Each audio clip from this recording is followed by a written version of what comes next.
आज की कहानी का शीर्षक है मन की आस्था। एक पंडित जी रामायण कथा सुना रहे थे। लोग आते और आनंद विभोर होकर जाते। पंडित जी का नियम था, रोज कथा शुरू करने से पहले आइए हनुमंत जी विराजिए कहकर हनुमान जी का आह्वान करते थे।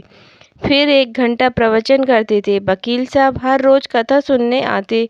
वकील साहब के भक्ति भाव पर एक दिन तर्कशीलता हावी हो गई। उन्होंने लगा कि महाराज रोज आइए हनुमान जी विराजिए कहते हैं, तो क्या हनुमान जी सचमुच आते होंगे? अतः वकील साहब ने पंडित जी से पूछ ही डाला, महाराज जी आप रामायण की कथा बहुत अच्छी कहते हैं, हमें बहुत रस आता है, परंतु आप जो गद्दी प्रतिदिन हनुमान जी को देते हैं उस पर क्या हनुमान जी सचमुच आकर विराजते हैं? पंडित जी ने कहा, हाँ, यह मेरा व्यक्तिगत विश्वास है कि रामकथा हो रही हो तो हनुमान जी अवश्य पधारते हैं। वकील ने कहा, महाराज ऐसे बात नहीं बनेगी, हनुमान जी यहाँ आते हैं इसका सबूत दीजिए। आपको सबूत साबित करके दिखाना चाहिए कि हनुमान जी आपकी कथा सुनने आते हैं। महाराज जी ने बहुत समझाया कि भैया आस्था को किसी सबूत की कसौटी पर नहीं कसना चाहिए। यह तो भक्त और भगवान के बीच का प्रेम रस है, व्यक्तिगत श्रद्धा का विषय है। आप कहो तो मैं प्रवचन करना बंद कर दूं या आप कथा में आना छोड़ दो।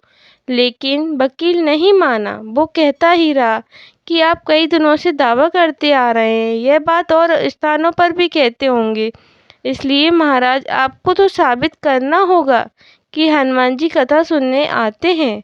इस तरह दोनों के बीच वाद विवाद होता रहा। मौखिक संघर्ष बढ़ता चला गया। हार कर पंडित जी महाराज ने कहा, हनुमान जी हैं या नहीं उसका सबूत कल दिलाऊंगा। कल कथा शुरू हो तब आप प्रयोग करूंगा। जिस गद्दी पर मैं हनुमान जी को विराजित होने को कहता हूँ, आप उस गद्दी को आज अपने घर ले जाना, कल अपने साथ उस गद्दी को लेकर आना और फिर मैं कल गद्दी यहाँ रखूँगा। मैं कथा से पहले हनुमान जी को बुलाऊँगा, फिर आप गद्दी ऊँची उठाना। यदि आपने गद्दी ऊँची कर दी तो समझना कि हनुमान जी नहीं है। वकील इस कसौटी के लिए तैयार हो गया। पंडित जी ने कहा, हम दोनों में से जो पराजित होगा वह क्या करेगा इसका निर्णय भी कर ले। यह तो सत्य है कि परीक्षा है। वकील ने कहा, मैं गद्दी ऊंची न कर सका तो वकालत छोड़कर आपसे दीक्षा ले लूंगा। आप पराजित हो गए तो क्या करोगे?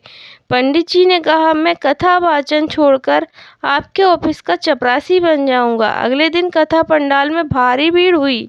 जो लोग रोजाना कथा सुनने नहीं आते थे वे भी भक्ति, प्रेम और विश्वास की परीक्षा देखने आए। काफी भीड़ हो गई, पंडाल भर गया। श्रद्धा और विश्वास का प्रश्न जो था। पंडित जी महाराज और वकील साहब कथा पंडाल में पधारे। गद्दी रखी गई। पंडित जी ने सजल नेत्रों से मंगलचारण किया और फिर बोले, आइए हनुमंत जी विराजिए। ऐसा बोलते ही पंडित जी के नेत्र सजल हो उठे। मन ही मन पंडित जी बोले, प्रभु आज मेरा प्रश्न नहीं बल्कि रघुकुल रीति का, परंपरा का सवाल है। मैं तो एक साधारण जन हूँ, मेरी भक्ति और आस्था की लाज रखना।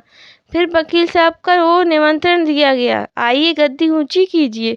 लोगों की आंखें जम गई। वकील साहब खड़े हुए। उन्होंने गद्दी को उठाने के लिए हाथ बढ़ाया पर गद्दी को स्पर्श भी न कर सके। जो भी कारण रहा हो, उन्होंने 3 बार हाथ बढ़ाया किंतु तीनों बार असफल रहे। पंडित जी देख रहे थे। गद्दी को पकड़ना तो दूर, वकील साहब गद्दी को छू न सके। तीनों बार वकील साहब पसीने से तरबतर हो गए। वकील साहब पंडित जी महाराज के चरणों में गिर पड़े और बोले, महाराज गद्दी उठाना तो दूर, मुझे नहीं मालूम कि क्यों मेरा हाथ भी गद्दी तक नहीं पहुंच पा रहा है, अतः मैं अपनी हार स्वीकार करता हूँ। कहते हैं कि श्रद्धा और भक्ति के साथ की गई आराधना में बहुत शक्ति होती है। मानो तो देव, नहीं मानो तो पत्थर। प्रभु की मूर्ति तो पाषाण की होती है, लेकिन भक्त के भाव में से उसमें प्राण प्रतिष्ठा होती है तो प्रभु विराजते हैं। अगर आपको हमारी कहानी पसंद आई तो हमारे चैनल को सब्सक्राइब कीजिए।